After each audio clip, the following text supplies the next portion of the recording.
Capricorn. It's Erin Scott here. Happy 2019. Although these are being posted a little bit late, it's early February, these messages apply throughout the entirety of 2019. So last month in early January, I went out on a very cold day. It was about 4 degrees outside. It was beautiful, stunning, cold but beautiful. And I knew I had to pull the messages for each of the archetypal signs outside.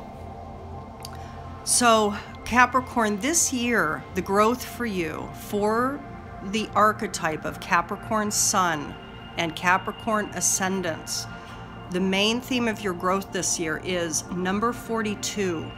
She tames by laying down the staff and rope. Now, this deck is what I used last year as well for 2018. It's the Wild Kuan Yin Oracle. It's written by Alana Fairchild. So let's talk about the numerology first, Capricorn. 42, 4 and 2 together, that equals 6. So you have the energies of 4, 2, and 6 for your year ahead.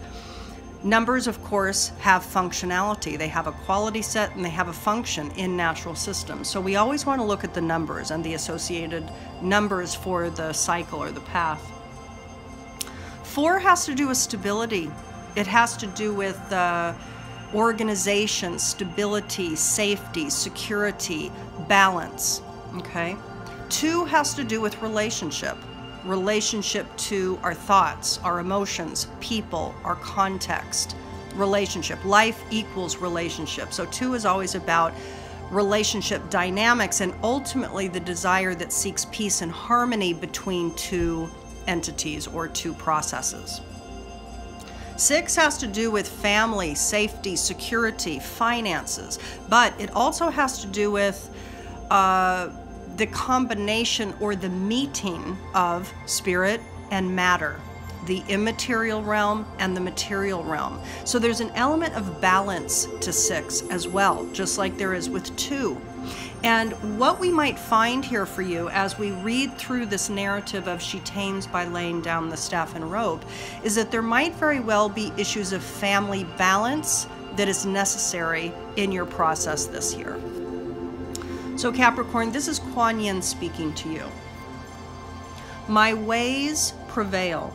I subjugate the lower to the higher without any force. Through my ways, correct alignment to the higher divine order is established. My authority is supreme, yet I have no need to enforce it.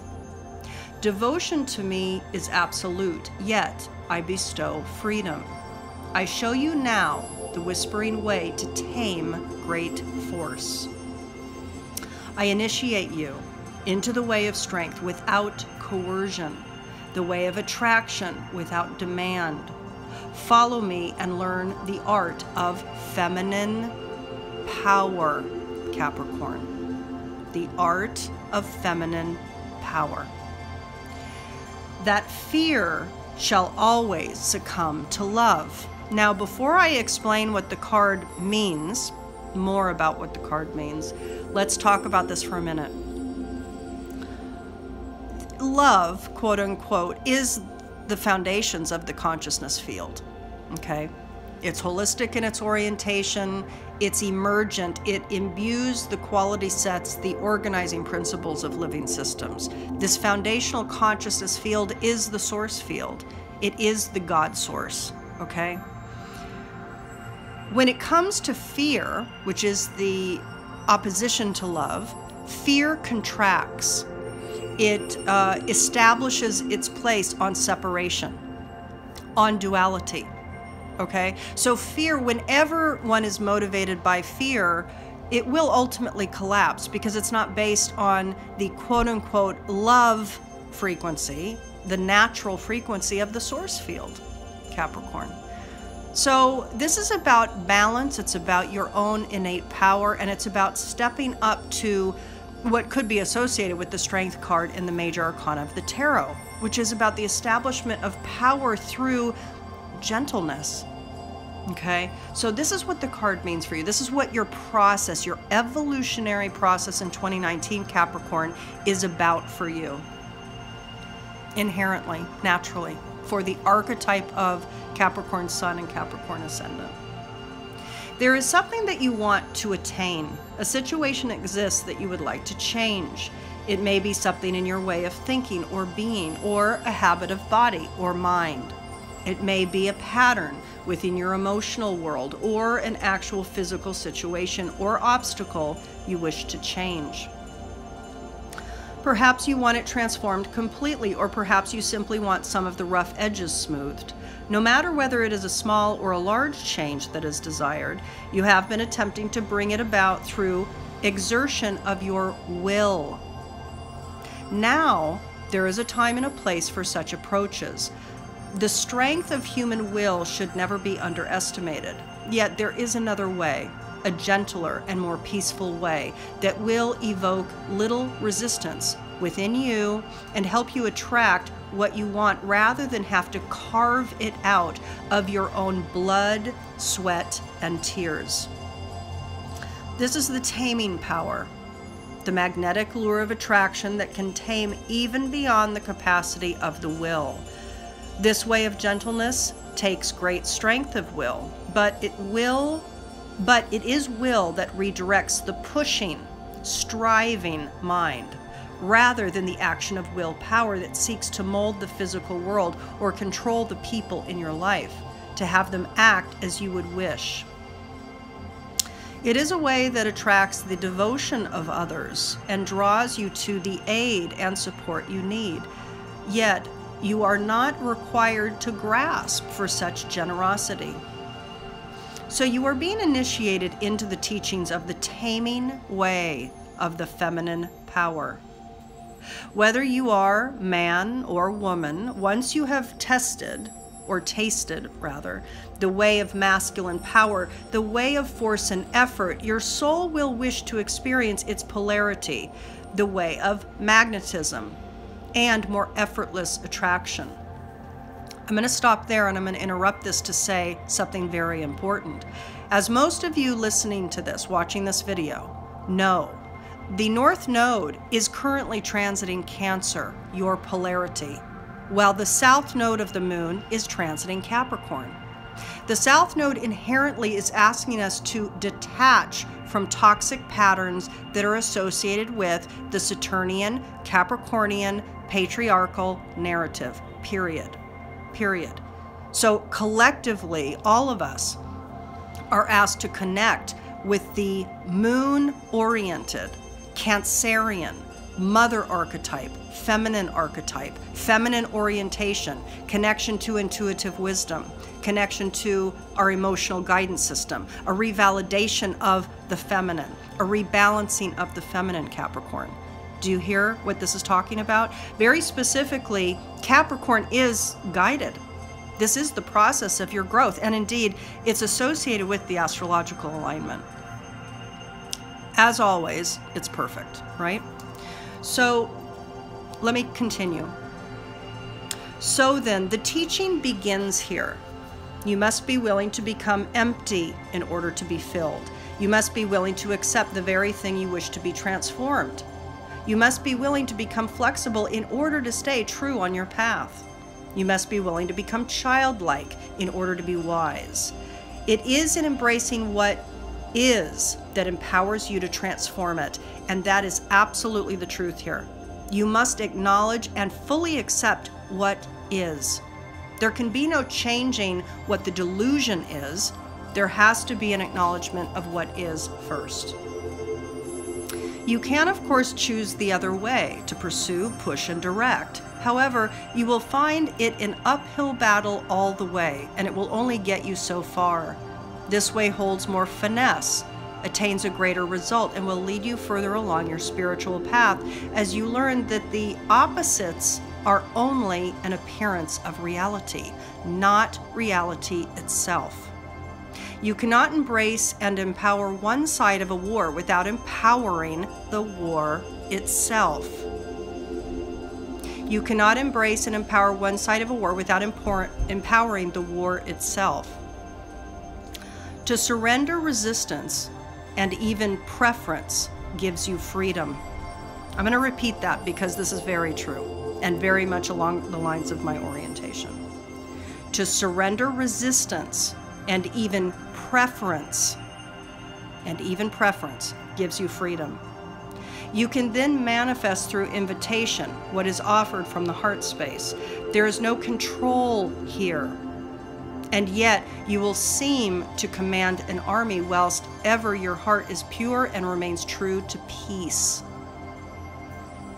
What you want is possible, but the way you may be thinking it has to come about is doing you a disservice. Striving will create friction, where surrender and invitation through love will create affinity with the goal. Whether it is your own body, desires, or mind that you have been trying to tame, or the behavior of another in a relationship, it is time to make love your discipline. Punishment and judgment, criticism and control are not going to be of benefit in 2019. The wild animal strikes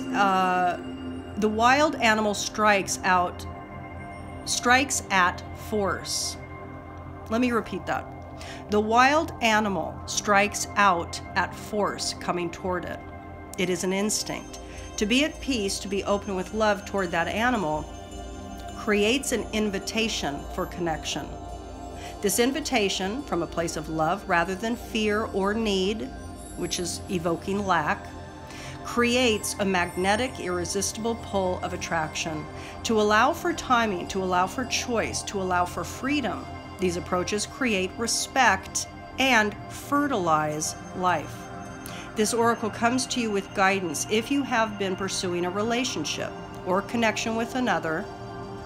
Don't be afraid to let there be space between you, to allow another to reach for you whilst you are open and inviting but not demanding. This is a way to intimacy. You may be scared that if you allow this, certain people will no longer be in your life. You may well be correct in that assumption. However, there is no need to fear it. As you change your approach to life, life changes in its approach to you. The sort of friendships and other types of relationships that happen in your life from this approach will be different, more free, less fear-based, and more loving. If you have been pursuing a certain outcome with dedication, discipline, and attention to detail, you are being congratulated. Do consider softening your approach. This does not mean that you stop any action toward your goal. It means that you soften your mind and heart as to how it can unfold, as to who can help, and even as to when that information or manifestation happens. It means that you pray and surrender to the process and allow the divine love in your own heart to attract what is needed. Focus more on being open and attractive to what you seek rather than being dynamic in pursuit, at least for now. Do not fear becoming empty. This is particularly so if you have had to let go of someone or something, be it a job, a habit, a lifestyle, an identity, one that supported your sense of self in the world. You are asked not to fear the emptiness. It is a gift, painful though it can be at first. The gift is that something rather more nourishing would like room to manifest in you and your world. And there needs to be some space for that to happen. If you have been asking for how to progress on your spiritual path, the Oracle of She Tames by laying down the staff and rope brings with it the guidance of the many teachers of Zen Buddhism who ask you to learn about the opposites, to learn that they cannot exist without each other, and to transcend them. You can begin by letting go of judgment and learning to acknowledge simply what is. You can work through love to become what you seek to experience in the world, and yet at the same time you will become more peaceful because you also accept life and yourself as you are in this moment too. If you feel stuck anywhere on your path, that is fine and part of life sometimes. If you would like to overcome that experience of being stuck and not having of not having things come together, of impatience, of frustration, or trying to force or control an outcome, then this is about coming with loving wisdom. Accept what is, even your frustration, and let it be. It will pass, and so shall any obstacle in your way, all the more gracefully when you offer no resistance to it. This is about allowance, Capricorn. Trusting that there's a bigger narrative playing out. Allow what is. Work toward the goal, but allow what is, okay? In that openness and curiosity, you may even see how divine compassion is serving you through the very thing you want to change. If you are open to it, not only will you gain the lesson and gift of the apparent undesirable state of affairs, but once that is gleaned, it will no longer need to be as it is. You accept, and with no resistance to push against, things happen, change happens. If you are in conflict with another, or even yourself, you are guided to drop the resistance to the conflict. Drop the resistance to the struggle. Do not put up anything to fight against it. Do not seek to convince or justify or be right. Do not add such fuel to the fire. Just simply be.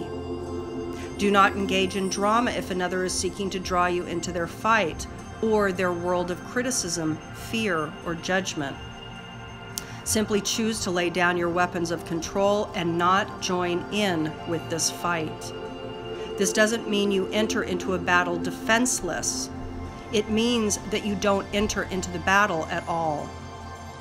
You can have compassion in your heart while choosing not to give in to another's demands or be offended or to accept criticism or take on the feelings, moods, or emotional manipulations of another. When you no longer allow another to have power over you, you no longer need to attempt to control them in any way. In other words, you become free. Capricorn, that is the 2019 cycle for you. Very important year of you releasing the need to control, and very importantly, understand that anything that you feel a need or a prompting to control is your own inner narrative. The trigger to control is your own internal controlling of self, and not necessarily in a good way. Oftentimes, most of the time, every time, it's about a wound set, a pattern of being that is gripped in a fear-based structure within your soul print, within your narrative. For those that are familiar with my astrology work, I go quite deep. Please read my testimonials, go to my services page, and see the offerings. This is the year to get clear. It certainly is the year to get free for all of us, but very specifically for Capricorn. There is a need to release control, to understand the Cancerian way of operating. And I will say, you are feeling it more than anyone else. Number one, the South Node is in your sign, but Pluto has been transiting your sign since 2008, and Saturn has been transiting your sign since the end of 2017. So you are feeling the crux of the major transition from the old ways of Saturnian control into the new ways of more balanced, natural operating in your mind, in your psyche, in your emotional state, in your live-work balance, in your relationships, in everything. So those of you that are encoded with born into this life with a Capricorn sun or a Capricorn ascendant and a Capricorn moon, but certainly the ascendants and the suns are feeling the details, the profundity, the impact of the transformations and the new manifestations happening within the Capricorn archetype. It's very powerful. So Capricorn, be in touch. And what I would say too is for those of you wanting a deeper inquiry into your mental patterns, you can also look at my services and be in touch. All right, I send you so much love for your journey, and I'll talk to you soon. Bye-bye.